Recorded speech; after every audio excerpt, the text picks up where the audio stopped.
Hello everyone, welcome to MS academy. So आज जो अपना टॉपिक डिस्कशन का है वो है Biot Savart's law. In the last video I have told you that I would be discussing about the Biot Savart's law. तो बिना विलंब के हम लोग शुरू करते हैं बायो-सावर्ट्स लॉ को। एक्चुअली बायो-सावर्ट्स लॉ क्या है? बायो-सावर्ट्स लॉ, बायोट और सावर्ट्स दोनों अलग अलग साइंटिस्ट का नाम है। एक्चुअली दोनों ने कंबाइंड रूप से एक लॉ दिया था, जिस लॉ के अकॉर्डिंग हम लोग मैग्नेटिक फील्ड इंडक्शन निकालते हैं। सपोज करिए ये कोई अपना करंट कैरिंग कंडक्टर है, सपोज करिए एक्स वाई है, ठीक है, X Y current carrying conductor है। तो इसमें हम लोग कोई एक एलिमेंट ले लेते हैं, सपोज करिए एक छोटे से लेंथ का, बहुत ही ये एल लेंथ का है, तो छोटा सा लेंथ ले रहे हैं, सपोज करिए ये डी एल है, अपन लोग इसको डी एल मान रहे हैं, D L is the length, ठीक है। और सपोज करिए इसमें I amount of current is flowing in this current, ठीक है।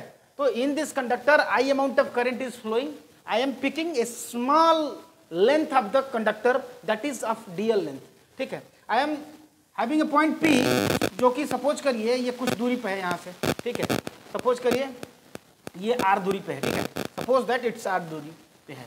तो r वेक्टर की डायरेक्शन ये हो गई, dl वेक्टर की direction in the direction of the current flowing.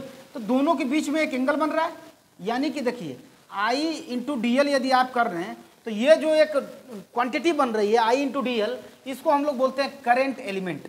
इसको आप नोट कर सकते हो, आप इसको बोलते हैं करंट एलिमेंट, CURRENT एलिमेंट, ठीक है। तो करंट एलिमेंट क्या है? I into D L. I into D L एक करंट एलिमेंट है जो एक वेक्टर क्वांटिटी है, R एक पोजीशन वेक्टर है, आल्सो एक वेक्टर क्वांटिटी है। तो दोनों वेक्टर्स के बीच में सपोज करिए थीटा एंगल है, ठीक है, अपने पास जो है थीटा एंगल है। मैं कंस्ट्रक्शन वाइज थोड़ा सा डिस्कशन कर रहा हूँ। तो बायो-सावर्ट्स लॉ ने ये बताया था कि जो इस, आपको पता है, बता चुका हूं मैं, wherever there is current there is magnetic field, यानी कि यदि ये कंडक्टर करंट कैरी कर रहा है तो इस डीएल लेंथ के वजह से यहाँ पे थोड़ा सा मैग्नेटिक फील्ड प्रोड्यूस होगा। तो what is the value of that magnetic field, वो किन किन बातों पे डिपेंड करती है, I am going to talk about that, ठीक है। तो वो डिपेंड करती है आपके I D L sine theta upon are square, यानी कि जो डीबी है, डीबी मतलब मैग्नेटिक फील्ड, जिसको हम बी से डिनोट करते हैं, डी मतलब थोड़ा सा, मतलब लिटिल, ठीक है। DB is proportional to the amount of current, कितनी ज्यादा करंट फ्लो कर रही है कंडक्टर पे, वो बताएगा कि कितना मैग्नेटिक फील्ड प्रोड्यूस होगा। DB also proportional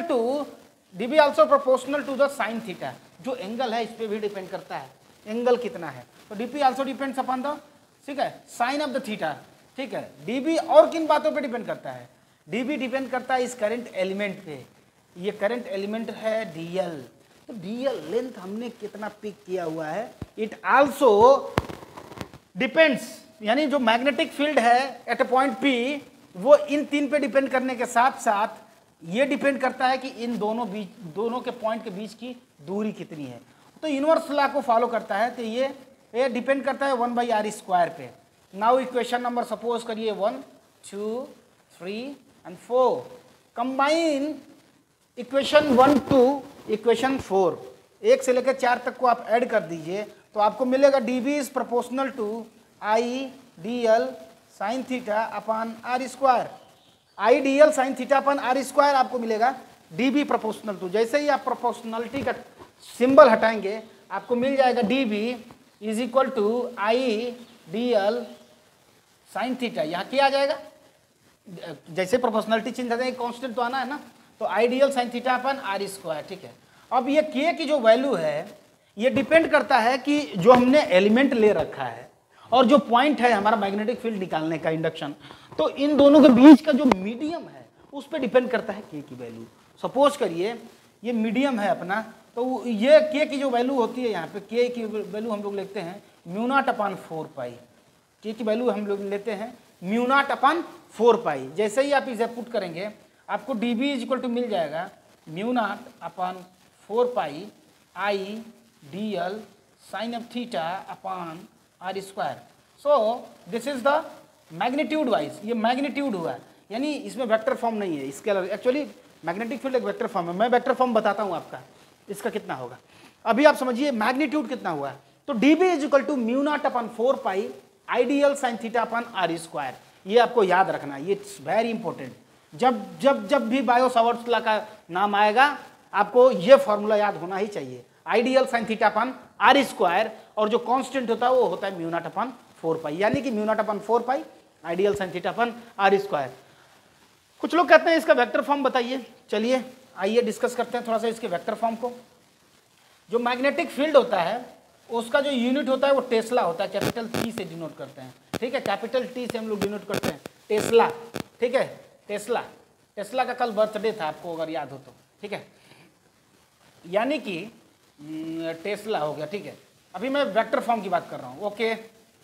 vector form कितना हो जाएगा इसका, vector form dB is equal to mu naught upon 4 pi as a constant, it will be out. Current is also constant flowing in the conductor, it's also out. So dl cross r upon r square जो था ही अब r cube हो जाएगा, ठीक है।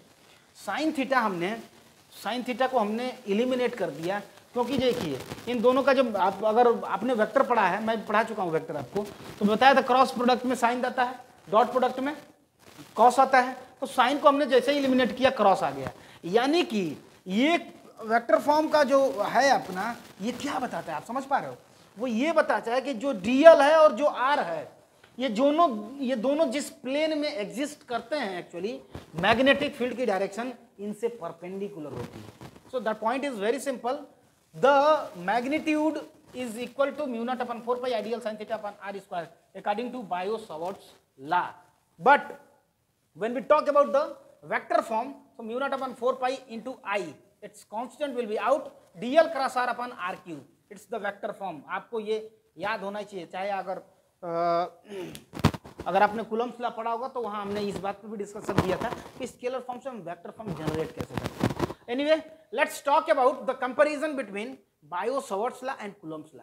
दोनों के बीच में हम लोग थोड़ा सा कंपैरिजन करते हैं और दोनों को देखते हैं एक्चुअली कि दोनों में एक्चुअली अंतर क्या है, ठीक है, दोनों में अंतर क्या है और दोनों में सिमिलैरिटीज क्या है, क्योंकि आमतौर पे जो है पूछ देता है आपका। तो देखिए अगर आपको याद हो फार्मूला कूलम्ब्स लॉ का, तो कूलम्ब्स लॉ से फोर्स को ज्ञात करते हैं। फोर्स का वैल्यू होती है 1/4 pi epsilon naught Q1 Q2 upon are square, if I am not wrong, यानी 1/4 pi epsilon naught Q1 Q2 upon are square, ये कूलम्ब्स लॉ कहता है। बायो-सावर्ट्स लॉ क्या कहता है, बायो-सावर्ट्स लॉ बी बताता है, यानी बी या डी जो भी कह लीजिए, वो बताता है mu naught upon 4 pi I dl sine of theta upon are square, यानी कि यहाँ भी आर स्क्वायर आ रहा है, यहाँ भी आर स्क्वायर आ रहा है।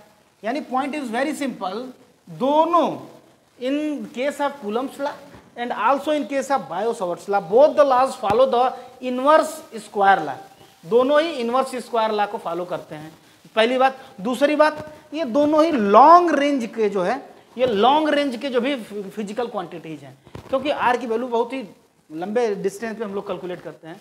फोर्स के लिए तो charges are metre apart, so definitely it's a long range process, ठीक है, दोनों लॉन्ग रेंज का सिस्टम है। सिमिलरिटीज की बात हुई, सिमिलरिटी की, डिसिमिलरिटी की बात क्या हो सकती है, डिसिमिलरिटी की हम बात ये कर सकते हैं कि जो मैग्नेटिक फील्ड यहाँ उत्पन्न हो रहा है वो आइडियल की वजह से हो रहा है, आइडियल की वजह से, यानी कि अगर वेक्टर फॉर्म लिखें तो dl cross r into R cube हो जाएगा नीचे। तो ये क्या है, यानी कि dl के वजह से उत्पन्न हो रहा है, तो dl एक वेक्टर क्वांटिटी है एक्चुअली, हमने लेंथ को वेक्टर मान रखा है यहाँ पे। और जबकि यहाँ पे जो फील्ड उत्पन्न हो रहा है, ये जो फोर्स है, that is scalar, it is being produced with the help of the charge. So charge is a scalar quantity, whereas the differential length, or you can say the length by which the magnetic field is being produced, element current element जो भी है, तो current element अपना vector है, जबकि यहाँ पे जो चार्ज है वो स्केलर है, ठीक है, जो चार्ज है वो स्केलर है और जो करंट लेंथ है वो वेक्टर है, ठीक है।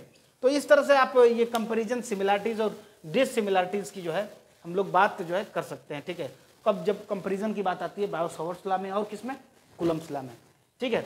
अब हम लोग देखेंगे with the help of Biot Savart's law, यदि कोई स्ट्रेट कंडक्टर है, सपोज करिए स्ट्रेट कंडक्टर है, it may be of infinite length and it may be of finite length, तो in both the cases what will be the magnitude of, अभी तो ये रहा, इससे आप लोग कैलकुलेट कर सकते हो, ठीक है। अब इसके एप्लीकेशन को देखते हैं थोड़ा सा, बायो-सावर्ट्स लॉ के एप्लीकेशन को, तो आप लिख सकते हो एप्लीकेशन ऑफ बायो-सावर्ट्स लॉ, अभी हम लोग जानने जा रहे हैं, ठीक है।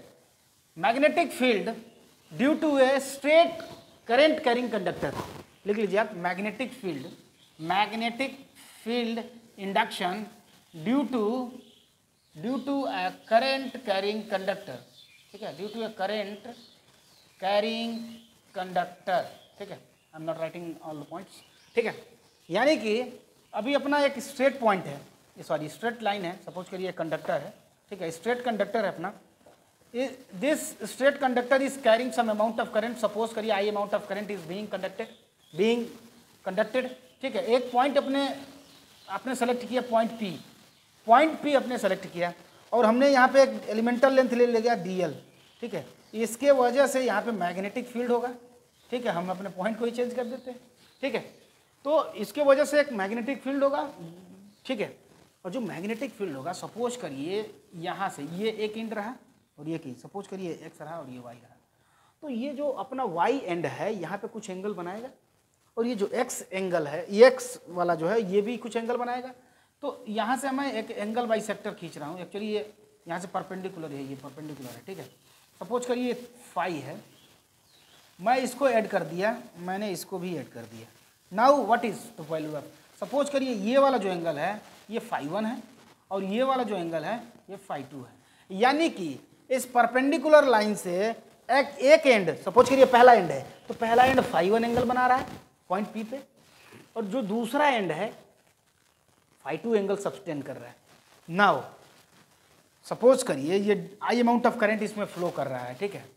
तो जैसे ही हम इसमें बायो-सावर्ट्स लॉ लगाते हैं तो अपने पास जो कंक्लूजन आता है, एक्चुअली हम लोग इसमें ट्रिग्नोमेट्री भी लगाएंगे, उसमें बायो-सावर्ट्स लॉ लगाएंगे, ठीक है, we can do that, but I'm going straight to the conclusion, that is when we apply the bio-Savart's law, what the conclusion we get dB is equal to, या आप कह सकते हो B is equal to मिलता है आपको mu naught upon 4 pi I by A in bracket sine phi 1 plus sine phi 2।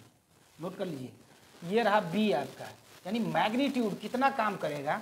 यदि आपको ये पता हो कि ये जो पॉइंट A है, ये जो पॉइंट P है, ये A दूरी पर है, इस स्ट्रेट कंडक्टर से पॉइंट P A दूरी पर है, एक एंड फाई 1 बना रहा है, दूसरा end phi 2 angle point P पे सबटेंड कर रहा है।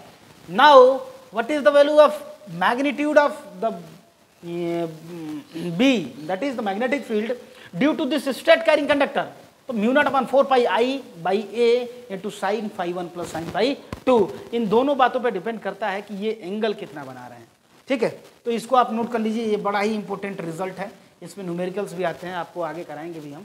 चलिए अब देखिए, सपोज दैट कंडक्टर अपना इनफाइनाइट लेंथ का है। सपोज करिए पहली case, suppose the conductor is of infinite length and point P is in the centre, at the centre of the conductor, conductor के सेंटर में है।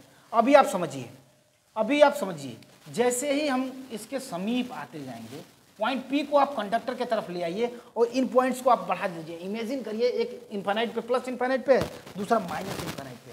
व्हाट विल हैपन, जैसे ही आप नज़दीक आएंगे, ये वाला एंगल सपोज करिए ये कुछ 30 डिग्री था, तो ये वाला एंगल उससे बड़ा हो जाएगा, यानी ये सपोज करिए 40 हो जाएगा। अब थोड़ा सा और नज़दीक आइए, the angle will more increase, it will be 50, this will be 60, and once you come closer to the conductor, this angle will tend to go to the 90 degree. यानी कि इनफाइनाइट लेंथ की बात करें तो ये वाला एंगल, इधर से भी देखिए हम सेंटर की तरफ आ रहे हैं, सेंटर की तरफ आ रहा है। Once we are moving the point P toward the center, the angle will keep on increasing, and a time will come the angle will become 90 degree. यानी phi 1 and phi 2 both the angle becomes 90 degree when the length is infinite and the point is at the center, at the middle. तो अभी अपन लोग क्या लिख सकते हैं, यानी phi 1 is equal to phi 2 is equal to 90 degree. Case पहली है, this is the first case. What is the first case?